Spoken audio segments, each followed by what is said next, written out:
જનક, શિક્ષા વગર જીવન પાંગણું કહેવાય છે, એટલા માટે શિક્ષાનું મહત્વ લગભગ નાનાથી લઈને મોટેરાવ તમામ લોકો સમજે છે. આ શિક્ષાનું મહત્વ એ શૈક્ષણિક સંસ્થાઓ પણ સમજે છે અને રાજ્ય સરકાર પણ સમજે છે, એટલા માટે સતત પ્રયત્નશીલ પણ છે. પણ એમના પ્રયત્નો કેવા છે, તેમના અનુભવો કેવા છે, એ જાણવા ખૂબ જ જરૂરી બની જાય છે. એટલા માટે જ હવે વિચાર વિમર્શનો જે સિલસિલો છે તે આગળ વધારીશું અને સહયોગી જનકને હું રિક્વેસ્ટ કરીશ કે તેઓ નેક્સ્ટ પેનલ તરફ આગળ વધે અને તેમની સાથે સંવાદ કરી જાણવાનો પ્રયત્ન કરે કે આખરે તેમની શું મહેનત રહી છે, તેમની શું સફર રહી છે. બિલકુલ, થેન્ક યુ. જનકની સાથે પેનલ ડિસ્કશનમાં મંચ પર પધારવા માટે હું આમંત્રિત કરીશ પારુલ યુનિવર્સિટીના પ્રોફેસર અને ડેપ્યુટી રજિસ્ટ્રાર ડોક્ટર પવન ત્રિવેદીને. સર પ્લીઝ આપ મંચ પર આવો. હું વિનંતી કરીશ સ્વર્ણિમ સ્ટાર્ટઅપ એન્ડ ઇનોવેશન યુનિવર્સિટીના પ્રોવોસ્ટ ડોક્ટર રાગિન શાહને. સર પ્લીઝ પણ આપ સ્ટેજ પર આવો. હું વિનંતી કરીશ મધર ટેરેસા કોલેજ ઓફ નર્સિંગના ટ્રસ્ટી શ્રી સંદીપ રાવલને. પ્લીઝ સર આપ પણ મંચ પર આપનું સ્થાન ગ્રહણ કરો અને આ સંવાદમાં સહભાગી થાઓ. હું વિનંતી કરીશ મધર ટેરેસા કોલેજ ઓફ નર્સિંગના પ્રિન્સિપાલ શ્રી અભિષેક જૈનને. સર પ્લીઝ આપ પણ મંચ પર પધારો અને આ સંવાદમાં સહભાગી બનો.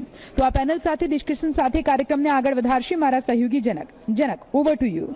શિક્ષણ એ ભવિષ્યનો પાસપોર્ટ છે અને આ પાસપોર્ટ આવનારા સમયમાં કેટલું કામમાં આવવાનું છે એ કામ કરવાનું કામ જે કરી રહ્યું છે ઝી 24 કલાક શિક્ષા કોન્ક્લેવ 2024 કરી રહ્યું છે. નમસ્કાર, આપ જોવાનું શરૂ કરી ચૂક્યા છો ઝી 24 કલાક પર શિક્ષા કોન્ક્લેવ.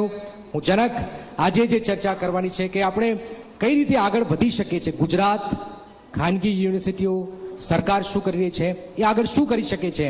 તો વધારે આપણી સાથે સંવાદ કરવા અને બહુ જબરજસ્ત સંવાદ કરવાનો છે શિક્ષણ લઈને. દર વર્ષે ઝી 24 કલાક કરે છે અને આ વખતે પણ આપણે કરવાનો છે. તો સૌથી પહેલાં આપણી સાથે જોડાઈ ગયા છે અને એ જે શખ્સ છે દર વર્ષે આવે છે અને એમના જે શબ્દોમાં જાદુગરી છે. તો ઘણા લોકો ડૉક્ટર પવન ત્રિવેદીજી, આપનું સ્વાગત. પ્રોફેસર છે, ડેપ્યુટી રજિસ્ટ્રાર છે પારુલ યુનિવર્સિટીના. તાલીઓ થઈ જાય ત્રિવેદી સાહેબ માટે. ત્યાર પછી ડૉક્ટર રાગિન શાહ છે, પ્રોવેસ્ટ છે Swarnim startup and innovation university ગાંધીનગરના. ડૉક્ટર સાહેબ આપનું સ્વાગત. સંદીપભાઈ રાવલ છે, ટ્રસ્ટી છે Mother Teresa college of nursing Gothva Visnagar. Abhishek Jain સાહેબ પણ છે, આચાર્ય છે તમારી કોલેજના. તો સાહેબ આપનું પણ સ્વાગત. પારુલ યુનિવર્સિટી બધા જ લોકો જાણતા થઈ ગયા, બધા લોકોએ જબરજસ્ત એમની નામના મેળવી. પણ પહેલાં તો આપને અભિનંદન કે યુનિવર્સિટી A++ નેક રેન્કિંગ તમારું જે મેળવ્યું છે. બહુ ઓછી યુનિવર્સિટી હોય કે જેને આ નેક રેન્કિંગ મળતું હોય. તો આટલી મોટી જે ઉપલબ્ધિઓ આપણે મેળવી છે, શું કારણ છે કે આ ગ્રેડ મળ્યો અને એનાથી તમે આગળ ક્યાં જઈ રહ્યા છો હવે? आज पारुल यूनिवर्सिटी में 81 से ज्यादा देशों के बच्चे पढ़ाई कर रहे हैं. ये अचीवमेंट प्राप्त करना ये कोई मामूली चीज नहीं है. A++ आने के पीछे का एक सबसे बड़ा कारण है कि जो भारत सरकार के उद्देश्य हैं वही उद्देश्य हमारा है. नया भारत, विकसित भारत 2047. तो नया भारत में भारत का कोई नक्शा बदलने हम नहीं जा रहे हैं, लेकिन भारत की जो सोच है उसको नया कैसे लाया जाए, इसलिए इनोवेशन को कैसे शिखर पर पहुंचाएं, इसके ऊपर हम काम कर रहे हैं. अभी रिसेंटली एशियन गेम्स में भारत ने 100 से ज्यादा मेडल पाए, 28 जितने गोल्ड जीते.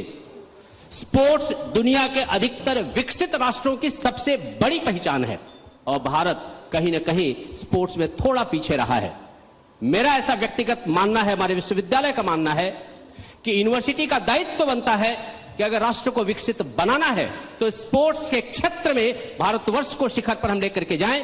आज हमारे विद्यार्थी दुनिया के अनेकों स्पोर्ट्स में बहुत बेहतरीन कर रहे हैं. डिफेंस एक किसी भी राष्ट्र की सबसे बड़ी शक्ति होती है और एक विश्वविद्यालय के तौर पर डिफेंस सेक्टर को भी मैन पावर प्रोवाइड करना, डिफेंस सेक्टर को सशक्त बनाना, यह विश्वविद्यालयों का काम है. हम इस क्षेत्र में भी काम कर रहे हैं. तो चाहे वो इंडस्ट्री एकेडमिया रिलेशन हो, चाहे इनोवेशन का फील्ड हो, चाहे स्पोर्ट्स हो, चाहे ग्लोबलाइजेशन हो, चाहे भारत सरकार की किसी भी अपेक्षा हो, हर एक अपेक्षा को पूरा करना हमारा विश्वविद्यालय कर रहा है और इसी को हम आगे ले जाना चाहते हैं. इसीलिए भारत सरकार की एजेंसीज ने हमको यंगेस्ट यूनिवर्सिटी के तौर पर A++ रेटिंग किया है. इसका हमारा सौभाग्य है और हमें प्रसन्नता है. ડૉક્ટર રાગિન શાહ છે. શાહ સાહેબ, આપ એક તો M.Pharm PhD તમારું તો લાંબુ લિસ્ટ છે, આટલું બધું જબરજસ્ત કામ કરો છો તમે. પણ હવે જવાનું ઇનોવેટિવ ટીચિંગ, લર્નિંગ શિક્ષણ અને સ્ટાર્ટઅપને વેગ આપવાનો છે. તો તમારી જે યુનિવર્સિટી જે છે એ બેઝિકલી કરે છે શું? Swarnim startup and innovation university 2017માં એસ્ટાબ્લિશ થઈ અને આપણા માનનીય વડાપ્રધાન નરેન્દ્ર મોદી સાહેબે જ્યારે સ્ટાર્ટઅપ ઇન્ડિયા સ્ટેન્ડઅપ ઇન્ડિયાનું સ્લોગન જ્યારે આપ્યું અને એમણે જ્યારે એક પ્રોએક્ટિવનેસ વાપરી અને દેશભરમાં આખું સ્ટાર્ટઅપનું કલ્ચર કર્યું, એ વખતે અમારા જે ચેરમેન રિષભ જૈન સર છે એમને એક વિચાર આવ્યો કે કેમ એક સ્ટાર્ટઅપ યુનિવર્સિટીનું આયોજન કરવામાં આવે, અને એના સંદર્ભમાં 2017માં આપણે સ્ટાર્ટઅપ યુનિવર્સિટીને એક જુદા કોન્સેપ્ટ સાથે મૂકી કે જેથી કરીને દરેક યુનિવર્સિટી અત્યારે શિક્ષણ તો આપે જ છે, પણ શિક્ષણ સિવાય આગળ બીજું શું? તો સ્ટાર્ટઅપ યુનિવર્સિટી જ્યારે શરૂ થઈ ત્યારે જ અમે એક ઇનોવેટિવ પેડાગોગી, ટીચિંગ લર્નિંગ પેડાગોગી અસ્તિત્વમાં લાવ્યા 2017થી જ, અને એમાં અમે hub and spoke model develop કર્યું. અને એ હબ એન્ડ સ્પોક મોડલ એ રીતનું છે કે સ્ટાર્ટઅપ ઇનોવેશન એન્ટરપ્રિનરશીપનો એક અમે સિલેબસ બનાવ્યો, અને એ સિલેબસ અમે અમારા ત્યાં કોઈ પણ સ્ટુડન્ટ આવે, ચાહે એ ફાર્મસીનો હોય, એન્જિનિયરિંગનો હોય, સાયન્સનો હોય, મેડિકલનો હોય, ડિઝાઇનનો હોય, એ દરેક સ્ટુડન્ટ સ્ટાર્ટઅપ ઇનોવેશન એન્ટરપ્રિનરશીપને કમ્પલસરી ક્રેડિટ સિસ્ટમમાં એ અચીવ કરે છે. એનાથી શું થયું કે એક એન્ટરપ્રિન્યુઅલ માઇન્ડસેટ, ઇન્ટરપ્રિન્યુઅર કેપેબિલિટીઝ એ સ્ટુડન્ટ્સમાં જનરેટ થવા માંડી, અને એના કારણે નંબર ઓફ સ્ટાર્ટઅપ્સ ઇન્ક્રીઝ થવા માંડ્યા. અમે ઘણા બધા રિક્રુટર્સને મળ્યા અને અમે એમને પૂછ્યું કે તમારે શું જોઈએ, તમે એક ફ્રેશરમાં શું જુઓ છો? ત્યારે એમનો જવાબ બહુ આશ્ચર્યજનક હતો. એમના જવાબમાં એવું આપ્યું કે સાહેબ, અમે કોઈ જે માસ્ટર ક્વોલિફિકેશન્સ અમે ફ્રેશરમાં નથી જોતા, અમે માત્ર એટલું જોઈએ છીએ કે ધારો કે કોઈ ફ્રેશરને એક બેઝિક એના સબ્જેક્ટનું નોલેજ હોય એ પૂરતું છે, એના પછી અમે અમારો સમય અને અમારી ટ્રેનિંગ ઇમ્પાર્ટ કરીને અમે એને તૈયાર કરીએ છીએ. તો અમારે એનામાં ઓનેસ્ટી જોઈએ છે, સ્ટેબિલિટી જોઈએ છે, અને એના કારણે we decided to go for education with spirituality. Yes. And there we started heartfulness campus, જે અત્યારે જરૂરી છે યંગસ્ટર્સમાં, એ ઓનેસ્ટી અને ડેડિકેશન. ઓકે, બહુ સરસ વાત કરી. તાલીઓ થઈ જાય સાહેબ માટે. Thank you. સંદીપ રાવલ છે, જેઓ ટ્રસ્ટી છે Mother Teresa college of nursing, Gothva, વિસનગરના. 15 વર્ષ પહેલા આ પ્રકારે સંસ્થા ઊભી કરવી, એ વિચાર ક્યાંથી આવ્યો, અને તમારે આટલી જે જૂની સંસ્થા છે એ કઈ રીતે આગળ વધી છે? આજે તો બધી જ્યાં જુઓ ત્યાં નર્સિંગ સ્કૂલો ખુલી જ છે, પણ એ સમય વિચાર ક્યાંથી આવ્યો, અને તમારી જૂનામાં જૂની સંસ્થા છે, તો આપ એના વિશે કહેશો. ઉત્તર ગુજરાત આપ સૌ જાણતા હશો એમ કે ત્યાંના છોકરાઓને વિદેશમાં જવાનો અને વિદેશમાં ભણવાનો ક્રેઝ પહેલાંથી રહેલો છે. તો અમે એવું વિચારતા હતા કે આપણા જે યુવાનો છે જે બીજા દેશમાં જાય તો આપણું દેશનું નામ અને ગૌરવ વધારવું જોઈએ. તો આપણે એમને સશક્ત કરીને મોકલીએ, આપણે એવા એક કોર્સ સાથે મોકલીએ કે એવી ડિગ્રી સાથે મોકલીએ કે ત્યાં જઈને એમને લેબર વર્ક ના કરવું પડે, ત્યાં ત્યાંની પણ ઇકોનોમીમાં કે ત્યાંના પણ સોશિયલ જે રિફોર્મ છે એમાં આપણું એક હેલ્પ કરે, આપણું એક પાર્ટિસિપેશન હોય. તો આ બધા એસ્પેક્ટ જોઈને એ વખતે અમારા ટ્રસ્ટીઓએ આ કોર્સ પર કર્યું હતું, અને તેથી અમે લોકો આગળ વધ્યા હતા એમાં. બહુ સરસ. ઓકે, અભિષેક જૈનજી, આપ આચાર્ય છો. જૈન સાહેબ, એક બહુ ચર્ચા થઈ કે કેરળ જે મોડલ જે છે એ તમે કોઈ બી દેશમાં જાઓ તો એ વિદ્યાર્થીઓ નર્સિંગના કોઈ બી જગ્યા પર જાઓ તો એક કેરળનો નર્સિંગનો સ્ટુડન્ટ તમને મળી જાય જ્યાં જુઓ ત્યાં. પણ સવાલ એ છે કે તમારે ત્યાં જ્યારે કોઈ વિદ્યાર્થી આવે છે, ઘણા લોકો ચર્ચા કરતા હતા કે ભાઈ ગુજરાતને એવું થઈ શકે છે, નંબર 1. નંબર 2 કે આપણો ગુજરાતી વિદ્યાર્થી બધા જ વિશ્વમાં હોઈ શકે છે નર્સિંગના લેવલે. જ્યારે પણ વિદ્યાર્થીઓને કોઈ કોર્સની ચોઈસ કરવાની હોય, ખરેખર એમને ચોઈસ કરતાં પહેલાં એમને પોતે અંદર વિચારવું જોઈએ કે શું આપણે જે કોર્સ ચોઈસ કરવા જઈ રહ્યા છીએ એ આપણા માટે આપણને ફાવે છે, આપણને રસદાયક છે, એમાં આપણું ભવિષ્ય શું છે. અને એ નક્કી કર્યા પછી આજનો જે યુગ છે એ ડેટા અને રિસર્ચનો છે. અત્યારે આપણે જોઈએ છીએ નવી એટલી બધી ટેકનોલોજી આવી ગઈ છે.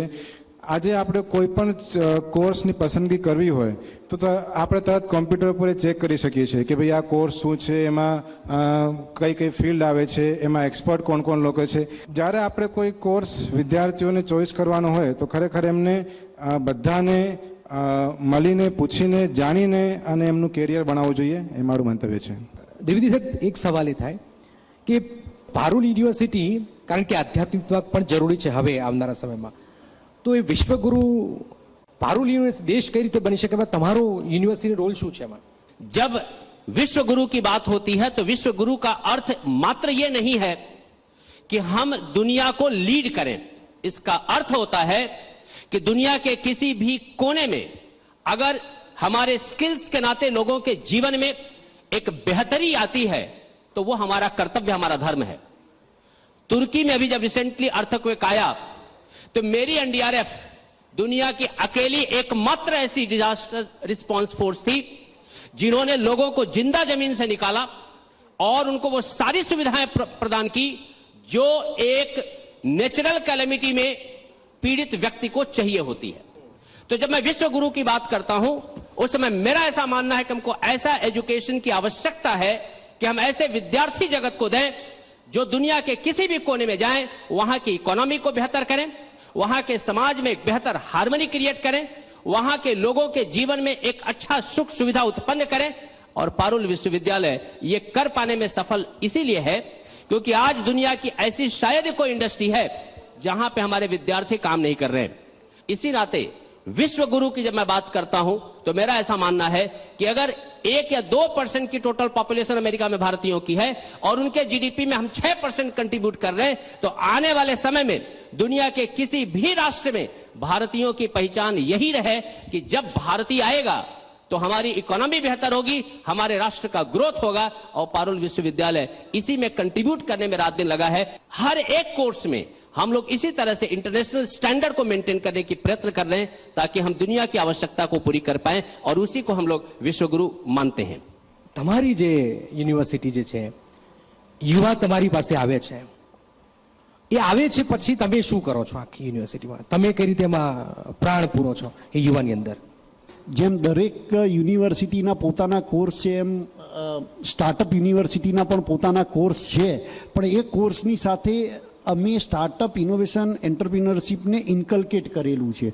That is a basic speciality. બીજું એ કે એ ઇન્કલ્કેટ કરવા માટે જે સ્કિલ ઇમ્પાર્ટેશન અને જે ટ્રેનિંગ છે એમાં શું બીજું વિવિધ સારું શું કરી શકાય, તો એના માટે પહેલી વસ્તુ એ કરી કે we are not only talking industry institute interaction. ખાલી વાતો નથી, અમારા કેમ્પસમાં જ ફાર્માસ્યુટિકલ એક બહુ જ મોટી કંપની એમક્યોર ફાર્માસ્યુટિકલ્સ લિમિટેડનું R&D સેન્ટર અમે એસ્ટાબ્લિશ કર્યું કે જેમાં આજે 350 સાયન્ટિસ્ટ કામ કરે છે અને એ લોકો પોતાના પ્રોજેક્ટ્સ ડિફાઇન કરે છે, પ્રોજેક્ટ્સ વર્ક કરે છે, એના ગ્રુપ પડે છે અને એમાં અમારા સ્ટુડન્ટ્સ એ ગ્રુપના મેમ્બર તરીકે કામ કરે છે અને એના કારણે કોર્પોરેટ લર્નિંગ આવે છે. That skill and training is required and that we are trying to implement. ત્યારે આ વર્ષે MS ઇન ફાર્માસ્યુટિકલ એન્ટરપ્રિનરશિપનો એક કોર્સ ચાલુ કર્યો. તમને જણાવતા આનંદ થશે કે આ કોર્સ અત્યારે ઇન્ડિયામાં કોઈ જગ્યાએ નથી. આ કોર્સની મહત્વતા શું છે કે જ્યારે એને બીફામ અને એમફામ એની એલિજિબિલિટી છે તો બીફામમાંથી કોઈ સ્ટુડન્ટ એમાં એનરોલ થાય છે તો પહેલા વર્ષે પોતાની કંપની બનાવે છે. એટલે જ્યારે એન્ટર થાય છે ત્યારે એ પોતાની કંપની બનાવે છે. એમાં એ પોતાની પ્રોડક્ટ ડિઝાઇન, પ્રોડક્ટનું ડેવલપમેન્ટ અને પ્રોડક્ટનું સ્કેલઅપ એ ઇન્ડસ્ટ્રી સાથે રહીને કરે છે. એટલે ઇન્ડસ્ટ્રી એને સપોર્ટ કરે છે, નોટ ઓનલી ફાઇનાન્શિયલ પણ પ્રોડક્ટનું મટીરિયલ ને બધું ઇન્ડસ્ટ્રી પ્રોવાઈડ કરે છે. અને એ પછી જ્યારે એ પ્રોડક્ટનું સ્કેલિંગ થાય પછી એને બ્રાન્ડિંગ કરવાનું અને બ્રાન્ડિંગ કર્યા પછી એનું સેલ્સ અને માર્કેટિંગ સુધીનું ટ્રેનિંગ ઇન્ડસ્ટ્રી સાથે રહીને યુનિવર્સિટી આપશે. સો 2 વર્ષ પછી જ્યારે માણસ બહાર નીકળે છે ત્યારે એ પોતે પોતાની પ્રોડક્ટ લઈને માર્કેટમાં એસ્ટાબ્લિશ થયેલો હશે. હું એવું માનું છું કે આ પ્રકારે જો જશે તો જેમ અત્યારે સૌથી મોટો પ્રોબ્લેમ છે બેરોજગારીનો છે, આપણા ઇન્ડિયાનો સૌથી મોટો પ્રોબ્લેમ બેરોજગારીનો છે અને બેરોજગારીનો પ્રોબ્લેમ સોલ્વ ક્યારે થશે? જ્યારે એન્ટરપ્રિનર્સ જનરેટ થશે અને એક એન્ટરપ્રિનર બીજી 10, 12, 15, 25 થી 500 નોકરી જનરેટ કરશે અને એ એમ્પ્લોયમેન્ટ જનરેટ થશે ત્યારે ઇન્ડિયા પોતે જે એનું મહત્વ છે કે ભાઈ સ્વાવલંબી બનવું, બરોબર છે, એ સાકાર થશે. બહુ સરસ. સ્વનિર્ભરનો કોન્સેપ્ટ ત્યારે જ સક્સેસફુલ થશે. એ ડાયરેક્શનમાં અત્યારે સ્વર્ણિમ સ્ટાર્ટઅપ એન્ડ ઇનોવેશન યુનિવર્સિટી કામ કરી શરૂઆત થઈ ચૂકી છે, મને એવું લાગે છે. શરૂઆત થઈ ચૂકી છે. આપણે અમદાવાદમાં જુઓ કે ગુજરાતમાં કોઈ બી જગ્યા પર જો લોકો ઘણું બધું સારું ભણેલા છે, પોતે સ્વ ધંધો કરી રહ્યા છે, સારું એવું ખોલી રહ્યા છે, દુકાન ખોલી રહ્યા છે, ખાલી યુનિવર્સિટી ઓપન કરી રહ્યા છે. જરૂરી છે, જરૂરી છે અને એ જરૂરી છે. એના બેઝમાં તમે લોકો છો ને કે બેઝ તૈયાર સારો કરી રહ્યા છે. કોરોના પછી તો સૌથી વધારે જો કોઈ ડિમાન્ડ રહી હોય તો નર્સિંગની રહી છે. બેઝ પાયો નર્સ. એક તો પુરુષોને પણ વધી રહ્યા છે નર્સિંગમાં અને છોકરીઓ તો આવી જ રહી છે. તમારે ત્યાં જે હોસ્ટેલની સુવિધા હોય તો હોસ્ટેલમાં જ રહેવું પડે કે પછી બહારથી પણ થઈ શકે? શું સુવિધાઓ છે તમારે ત્યાં? નર્સિંગમાં નોર્મલી આપણે જોઈએ તો એ 24/7ની સર્વિસ હોય છે કે જ્યારે પણ કોઈ પણ નર્સ હોય તો એને પોતાનો પૂર્ણ સમય ડેડિકેટલી પેશન્ટને કેરમાં આપવો પડતો હોય છે. જ્યારે આપણે અભ્યાસક્રમની વાત કરીએ તો એમાં એવું કોઈ નિયમ નથી કે ભાઈ જે બાળક છે એને હોસ્ટેલમાં રહેવું જોઈએ.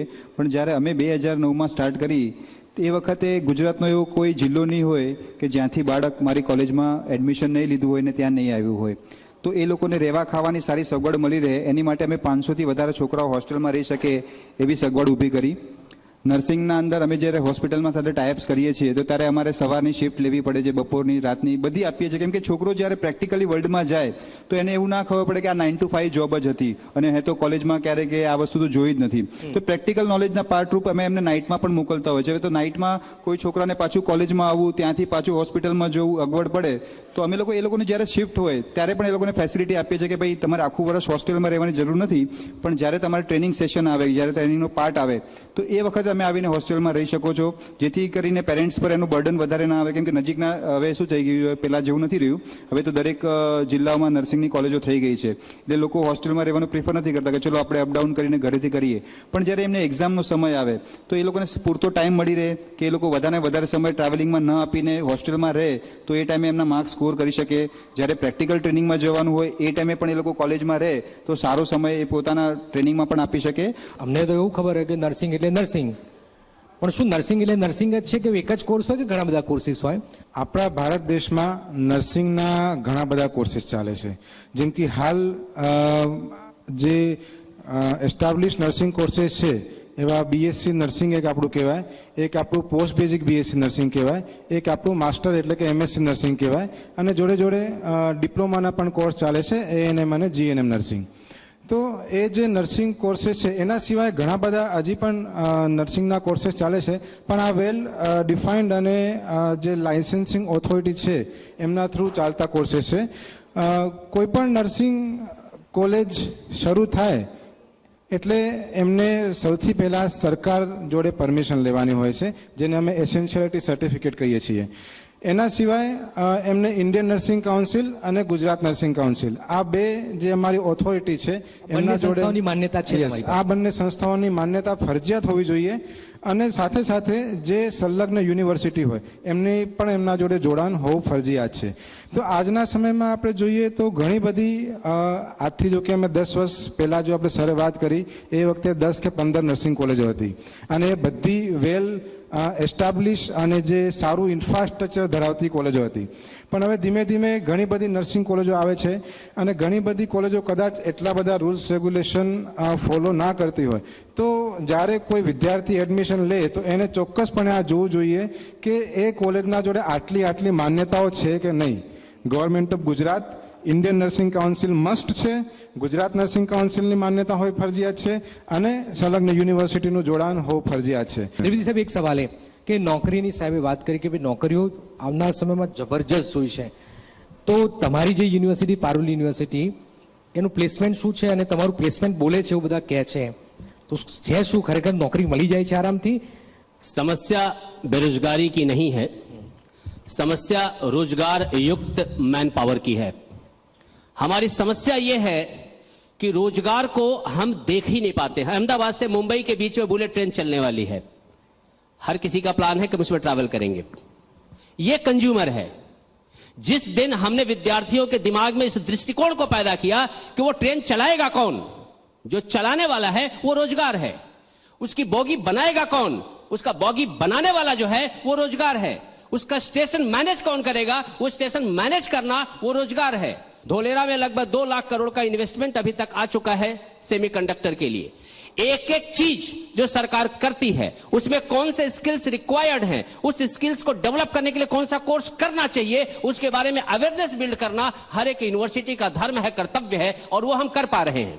हर एक विद्यार्थी जो जॉब चाहता है, जो एक बेहतर करियर चाहता है, उस करियर में उसको ले जाना यह हमारा कर्तव्य है और वो हम करते हैं. हमारे यहां हर साल 1000 से ज्यादा इंडस्ट्री विजिट करती हैं और हम इंश्योर करते हैं कि जो भी बच्चे चाहते हैं उनका प्लेसमेंट इंडस्ट्री में हो, वो एक जॉब सीकर हैं तो उनको जॉब मिले, ये हम इंश्योर करते हैं। हमारा ऐसा मानना है कि best student should get best opportunity, no student should be left behind. कोई भी विद्यार्थी छूट नहीं जाना चाहिए, चाहे वो कमजोर हो चाहे अच्छा। मार्केट में जॉब्स की कोई कमी नहीं है, एम्प्लॉयबिलिटी की समस्या है और उसको बिल्ड करने में हम सक्षम हैं, हम कर रहे हैं और हम करते रहेंगे। ડોક્ટર રાગીનજી, એક સવાલ છે કે વર્તમાન જે શિક્ષણ પ્રણાલી છે એમાં ઇન્ડસ્ટ્રી 4.0 જે છે એનું શું બેઝ મહત્વ છે તમારે ત્યાં? ઇન્ડસ્ટ્રી 4.0 ને બે રીતે આપણે કરીએ કે એક ઇન્ડસ્ટ્રી પર્સપેક્ટિવ અને એક એજ્યુકેશન પર્સપેક્ટિવ. ઇન્ડસ્ટ્રી પર્સપેક્ટિવ પર ઇન્ડસ્ટ્રી 4.0 જેમાં artificial intelligence, machine learning, IoT, data science, data એનાલિટિક્સથી લઈને બ્લોકચેઇન, 3D પ્રિન્ટિંગ, રોબોટિક્સ, આ આખા જે બ્લેન્ડેડ લર્નિંગ છે, આખું આની જે એપ્લિકેશન્સ છે, દેટ ઇઝ ઇન્ડસ્ટ્રી 4.0. પણ અહીંયા why? Because we are associated with education. તો એજ્યુકેશન 4.0 શું છે? એજ્યુકેશન 4.0 બહુ મહત્વનું એક સમજવા જેવું છે, જેમાં હું 2-1 મિનિટ લઈશ. પાછળથી શરૂ કરીશ. જ્યારે આપણું ગુરુકુલ સિસ્ટમ હતી, આપણી ગુરુકુલ સિસ્ટમ હતી એ 1.0 હતી કે જેમાં ક્વોલિટી સ્ટુડન્ટ્સ હતા પણ માસ સ્કેલેબલ નહોતો. અમુક માણસોને જ ગુરુકુલમાં જઈને ભણવાની સુવિધા મળતી હતી. એ પછી જ્યારે એજ્યુકેશન 2.0 આવ્યું, એ આવ્યું જે અત્યારે આપણી સ્કૂલિંગ સિસ્ટમ છે કે જેમાં ઇન્ડસ્ટ્રીયલાઇઝેશન થયું અને મેન પાવર, ક્લાર્ક, સ્કિલ પર્સનની રિક્વાયરમેન્ટ થઈ. એના કારણે માસ જનરેટ કરવા માટે એક એજ્યુકેશન સિસ્ટમનું સર્જન થયું અને એ હતું કે single curriculum applied to the larger mass. અને એ આપણી સ્કૂલિંગ સિસ્ટમ છે. It is a education 2.0. Education 3.0 internet era પછી ચાલુ થયો કે જ્યાં તમે સોફ્ટવેર થ્રુ અથવા તો ઇન્ટરનેટ થ્રુ ફાઇલ્સ અથવા તો વિડીયોઝ, ટોક, સ્પીચ આ બધું ટ્રાન્સફર કરીને એકબીજા સાથે નોલેજ શેરિંગ કરી નાખો. દરેક ખૂણે કોઈ પણ ખૂણામાં બેઠેલો માણસ કોઈ પણ જગ્યાએથી કોઈ પણ એક્સપર્ટ જોડેથી એજ્યુકેશન લઈ શકે. This is 3.0. Now the challenge is how can we cope up education 4.0 to nurture the industry 4.0 and now it is 5.0. Complying with the quantum computing. એટલે હવે તો 5.0 ની વાત થાય છે. હજી આપણી શિક્ષણ એકેડેમિશિયાએ હજી 4.0 ની એજ્યુકેશનમાં હજી ઇમ્પ્લિમેન્ટ કર્યું નથી અથવા તો કરવા માટે અત્યારે સ્ટ્રગલ કરી રહી છે. ત્યારે ઇન્ડસ્ટ્રી 5.0 લઈને આવી ગઈ છે. તો ત્યાં આગળ એજ્યુકેશન 4.0ની જરૂર છે કે એજ્યુકેશન 4.0 એ બ્લેન્ડેડ એટલે કે ડિજિટલ, ફિઝિકલ અને હાઇબ્રિડ લર્નિંગ સિસ્ટમ, આને ઇન્કોર્પોરેટ કરીને કેવી રીતે કરી શકાય ને જેને કહેવાય કે physical education.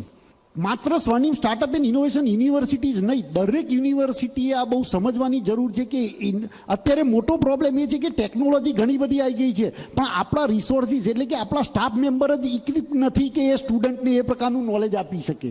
So the biggest challenge with the university is not to bring the technology to educate the student, but to train the students. We do not have that much qualified faculties to teach the student, and that is a key problem of the universities. અને હું માનું છું ત્યાં સુધી આ એક ચિંતનનો વિષય છે કે જ્યાં આપણે બધાએ સાથે બેસીને ચિંતન કરવું. બિલકુલ બિલકુલ, ચર્ચા અને ચિંતન જરૂરી છે અને સંવાદ પણ જરૂરી છે. એટલે માટે આપણે શિક્ષા સંવાદ કરી રહ્યા છે.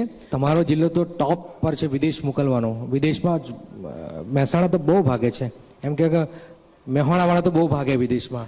તમારે ત્યાં એ પ્રકારની સુવિધાઓ છે ખરી કે ભાઈ વિદેશમાં શું કરવા જાઓ છો, એટલો બધો ખર્ચો શું કરવા કરો? તમારે ત્યાં બધું જ જે પણ જોઈએ બધું મળી રહે છે ખરું?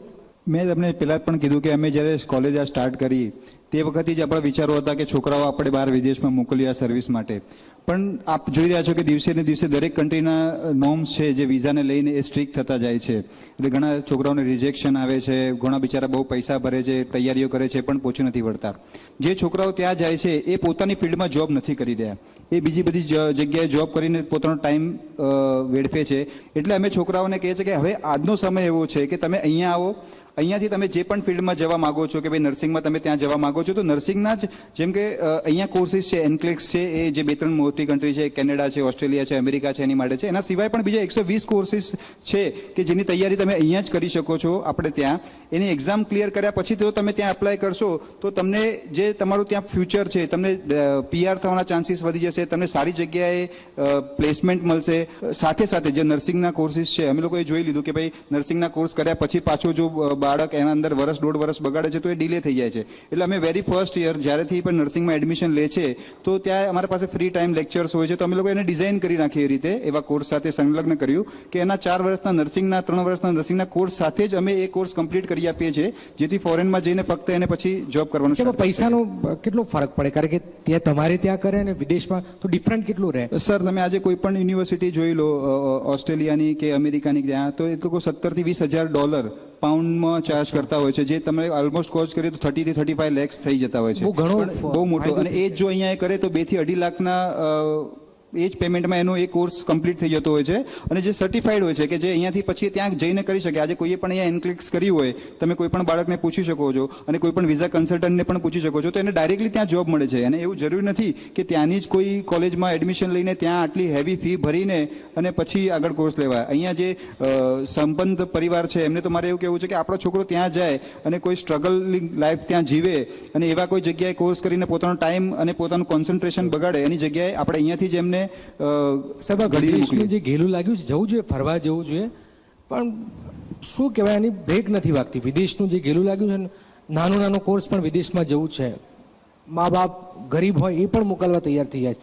એટલે આ તોડવી ચેન જરૂરી છે. તમે બધા સારું ઇન્ફ્રાસ્ટ્રક્ચર ઊભા કરી રહ્યા છો, જરૂર. જેન સાહેબ, એ જ વાત કે પછી અંગ્રેજીની વાત પાછી ગુજરાતીઓની આવે છે. ગુજરાતીની સૌથી મોટી કમજોરી અંગ્રેજીની છે અને છે. હવે તો બધા અંગ્રેજી માધ્યમ ભણાવે છે, તો નર્સિંગ વાળો જે છે એના માટે અંગ્રેજી કેટલું મહત્વપૂર્ણ છે અને ના આવડતું હોય તે શું કરી શકે? નર્સિંગમાં જે બાળક આવે છે એને અંગ્રેજી આવડવું જોઈએ એ મિથ છે, એ મિથ્યા છે. ઇંગ્લિશ એ ખાલી આપણું એક કોમ્યુનિકેશનનું એક જરિયો છે કે જેનાથી આપણે કોઈના જોડે કોમ્યુનિકેટ કરી શકીએ. બાકી બાળક જ્યારે અમે જોઈએ છીએ અમારા સંસ્થામાં જ્યારે બાળક આવે છે એટલે એના અંદર અંગ્રેજીની થોડી બીક હોય છે કે આ સાલું કે આ કોર્સ કેવું હશે, અમે અમારું કે અમે આમાં આગળ કેવી રીતના ભણીશું. પણ જેમ જેમ એ ત્યાં આગળ ટાઈમ સ્પેન્ડ કરે છે એમ એમનું જે અંદરની જે બીક છે એ ધીમે ધીમે બહાર આવે છે. સાથે સાથે જેમ અમે સરે હાલ વાત કરી કે અમે અમારા કેમ્પસના અંદર જ એનક્લેક્સ અને IELTS અને ઇંગ્લિશ બેઝિક ઇંગ્લિશ લેવલના કોર્सेसની ટ્રેનિંગ Day 1 થી છોકરાઓને કરાવીએ છીએ. સો જેમ જેમ એમનું કોર્સ ઓફ એજ્યુકેશન આગળ વધે છે એમ ધીરે ધીરે એ લોકોના અંદરનું જે બીક છે એ ધીમે ધીમે બહાર નીકળી જાય છે. સો ડેફિનેટલી પહેલા દિવસે જ્યારે આવે છે એટલે એમના અંદર બીક હોય, પણ જ્યારે એ 4 વર્ષનું જે અમારું બેચલર કે જે ડિપ્લોમા કોર્સ કરીને બહાર નીકળે એટલે એ એટલા સશક્ત હોય છે કે બહાર કોઈ પણ જગ્યા જઈને એ કામ કરી શકે. એક સાહેબ છેલ્લો, ત્રિવેદી સાહેબ, કે કોઈ જાદુઈ ચિરાગ છે શિક્ષણમાં આગળ વધવા માટે, કે કોઈ જાદુઈ ચિરાગ માણસ એમને જ જબરજસ્ત રીતે આગળ, કે એમાં મહેનત જ કરવી પડે, યંગસ્ટરને પણ મહેનત કરવી જ પડે? કોઈ જાદુઈ ચિરાગ છે નહીં. मैं 2 पंक्तियों के साथ मेरी बात समाप्त करूंगा. हो गई है पीर पर्वत सी अब पिघलनी चाहिए, इस हिमालय से कोई गंगा निकलनी चाहिए. सिर्फ हंगामा खड़ा करना हमारा मकसद नहीं, हमारी कोशिश है सूरत बदलनी चाहिए. हमारा सबसे बड़ा चैलेंज ये है कि भारतवर्ष का सबसे बड़ी युवा पीढ़ी इस समय भारतवर्ष में है, दुनिया की सबसे बड़ी युवा पीढ़ी इस समय भारतवर्ष में है. यही समय है, सही समय है, हम युवाओं को जिनकी उम्र इस समय 20 से 50 के बीच में है, ये जिम्मेदारी उठानी पड़ेगी. नारायण मूर्ति का वो जो स्टेटमेंट है कि हर एक युवा को हफ्ते के 70 घंटे काम करने की शपथ लेना पड़ेगा. हमको पसीना बहाने की तैयारी करनी होगी, क्योंकि tough time produces tough people they work hard and create comfort zone creates weak generation, and weak generation they bring tough time again. ચારેમાં અનુભવનો ખૂબ ખૂબ આભાર. જબરજસ્ત વાત કરી છે. તાલીઓના ગડગડાટ સાથે ફરીથી આપણે સ્વાગત કરીશું. શિક્ષણમાં ક્રાંતિ જરૂરી છે અને ક્રાંતિ કરવા માટે એક કામ જ તમે આ કરી રહ્યો તો કોન્ક્લેવ આપણે એમાં આગળ વધી રહ્યા છે. ચારેનો ખૂબ ખૂબ આભાર. તો આજે આપણે આ શિક્ષા કોન્ક્લેવ 2024 કરી રહ્યા છે. આશા રાખીએ કે આ શિક્ષા કોન્ક્લેવ માત્ર કોન્ક્લેવ ના રહે પણ એ ગ્રામીણ વિસ્તાર સુધી પહોંચે, એ યુવાનો સુધી પહોંચે કે જેને થોડીક રાહની જરૂર છે. એ રાહનું કામ ઝી 24 કલાક કરી રહ્યું છે. નમસ્કાર.